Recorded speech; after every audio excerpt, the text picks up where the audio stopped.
किन्नर चुड़ैल। गोरखपुर नाम का एक गांव हुआ करता था। उस गांव में ज्यादा लोग नहीं रहते थे। उस गांव में एक गर्भवती विधवा औरत रहती थी। उस औरत का नाम कमला था। कमला अपने घर में अकेली रहती थी। उसके पति की सारी जायदाद उसके नाम हो गई थी, पर सभी गांव वाले उस औरत को मनहूस औरत समझा करते थे और सभी उससे नफरत किया करते थे। एक बार कमला राशन की दुकान पर खाने का सामान खरीदने जाती है। भैया जी, जरा 1 किलो दाल चावल देना। अरे हाय हाय हाय हाय हाय हाय! अरे मनहूस औरत, मेरी दुकान में अपशुगन करवाने आ गई क्या? हैं? चल जा यहाँ से। मैं कुछ नहीं देने वाला हूँ तुझे। भाग भाग यहाँ से, चल जा, निकल। भैया जी, ऐसा मत कहिए। मैं गर्भवती हूँ, मुझे खाने की बहुत जरूरत है। मुझे खाना दे दीजिए। दुकानदार कमला को वहां से धक्के मारकर भगा देता है। तभी कमला रोते रोते उस गांव के किन्नरों के इलाके में आ जाती है। गांव वाले किन्नरों को उसी इलाके में रखा करते थे, क्योंकि वो लोग किन्नरों को पसंद नहीं करते थे और उनके इलाके में रहने से मना करते थे। तो किन्नरों ने उसी गांव में अपना एक इलाका बना लिया था। जब किन्नर लोग देखते हैं कि एक गर्भवती महिला रोते रोते उनके इलाके में आ गई है, तो सारे किन्नर कमला के पास जाकर उसका हाल पूछने लगते हैं। क्या हुआ बहन, तुम्हारी गर्भवती अवस्था में इतनी बुरी हालत कैसे? तुम रो क्यों रही हो? तुम डरो मत, हम तुम्हें कोई नुकसान नहीं पहुंचाएंगे। तुम शांत होकर सब बताओ कि हुआ क्या है। मैं कमला हूँ। मैं गांव के दूसरे इलाके से आई हूँ। 2 महीने पहले ही मेरे पति की मौत हुई है। मुझे गांव के लोग मनहूस मानते हैं, क्योंकि मैं विधवा हूँ और गर्भवती भी। वहाँ के लोग मुझे खाने के लिए कुछ बेचने के लिए भी तैयार नहीं, जिससे मेरा गुजारा नहीं हो रहा था। कोई बात नहीं कमला, हम तुम्हारा ख्याल रखेंगे। किन्नर लोग कमला को एक खाली घर में रहने के लिए जगह दे देते हैं और उसकी देखभाल भी करते हैं। कुछ ही महीने बाद कमला अपने बच्चे को जन्म देती है, पर अफसोस, कमला बच्चे को जन्म देते ही अपनी जान गंवा देती है।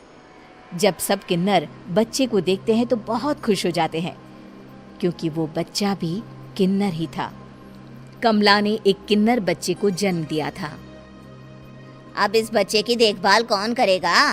हम तो इस बच्चे को गांव के दूसरे इलाके में भी नहीं भेज सकते।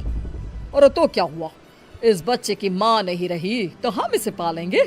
अब ये हमारे इलाके में रहेगा, हमारे साथ रहेगा।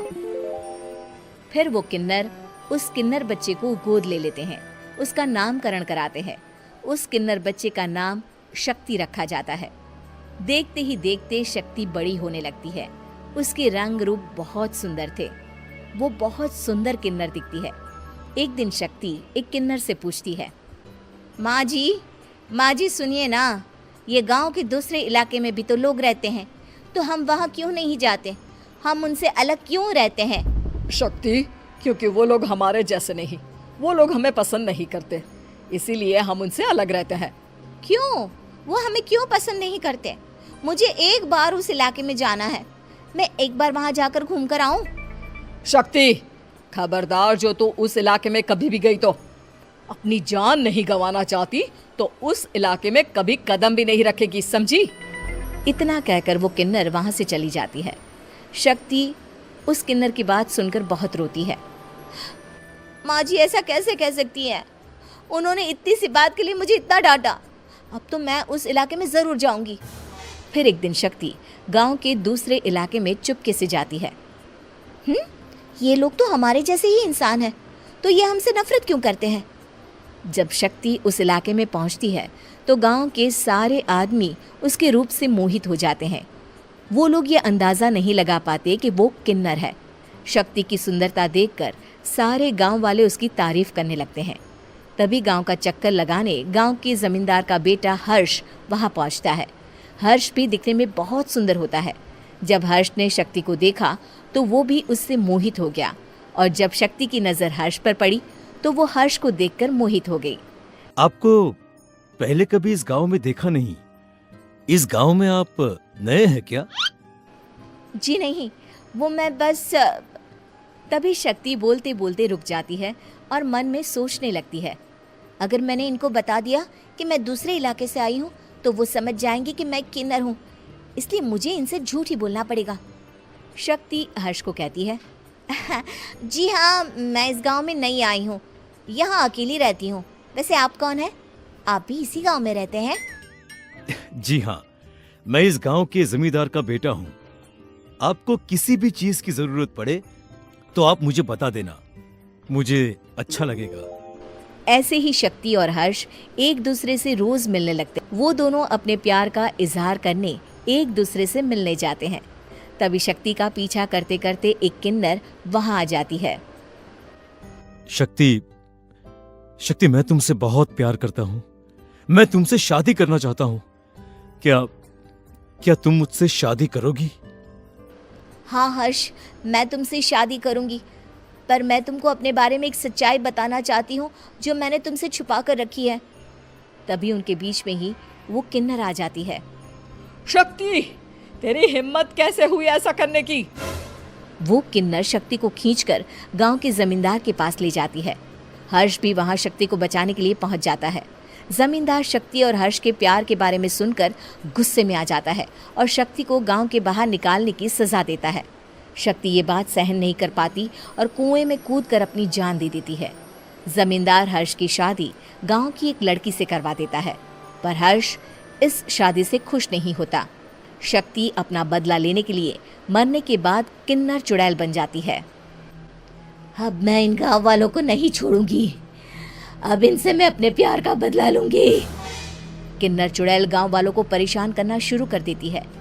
एक बार वो रात को गांव के खेतों में पहुंच जाती है और वहां आग लगा देती है।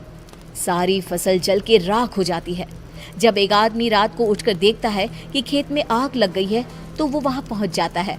वो देखता है कि खेतों के बीचों बीच एक किन्नर चुड़ैल खड़ी है और वहां खड़े होकर ताली बजा रही है। गांव वाला किन्नर चुड़ैल को देखकर बेहोश हो जाता है। जब सुबह उस आदमी को होश आता है तो वो सीधा जमींदार के पास जाता है। अरे जमींदार साहब, अरे वो किन्नर चुड़ैल ने मेरी सारी फसल जला दी। अब मैं क्या करूंगा? क्या होगा मेरा? जमींदार चुड़ैल किन्नर का नाम सुनते ही सब कुछ समझ जाता है। अब वो बहुत डर जाता है। उसी रात को जब जमींदार डर के मारे अपने कमरे में सो नहीं पाता, तभी वहां अचानक से किन्नर चुड़ैल आ जाती है। किन्नर चुड़ैल जोर जोर से जमींदार के आगे खड़ी होकर हंसने लगती है और ताली बजाने लगती है। जमींदार उस डरावनी किन्नर चुड़ैल को देखकर बहुत डर जाता है। तूने मेरे साथ बहुत बुरा किया, अब मैं तुझे जान से मार दूंगी। नहीं नहीं नहीं नहीं नहीं, मुझे माफ कर दो, मुझे मत मारो। मैं कभी ऐसा दोबारा नहीं करूंगा। अब तुम जो बोलोगी वही मैं करूंगा। ठीक है, मैं चाहती हूँ कि किन्नर इलाका गांव के इलाके से जुड़े और गांव का कोई भी आदमी किन्नर समाज से द्वेष ना करे, उससे नफरत ना करे, नहीं तो मैं सारे गांव को मार दूंगी। और तुम गांव में एक नया कानून बनाओ कि अगर किसी ने भी किन्नर समाज को हानि पहुंचाने की कोशिश भी करी या इनसे भेदभाव करने की भी कोशिश करी तो उनको कड़ी से कड़ी सजा मिलेगी। हाँ हाँ हाँ हाँ, मैं ऐसा ही करूंगा। तुम जो बोलोगी वो मैं करूंगा, पर मुझे जाने दो प्लीज। तब वो किन्नर चुड़ैल वहां से चली जाती है। गांव का जमींदार किन्नर चुड़ैल का कहा मानते हुए दोनों इलाकों को एक कर देता है और नया कानून भी लागू कर देता है। तब से वहां किन्नर समाज और बाकी गांव वाले शांतिपूर्वक रहने लगते हैं।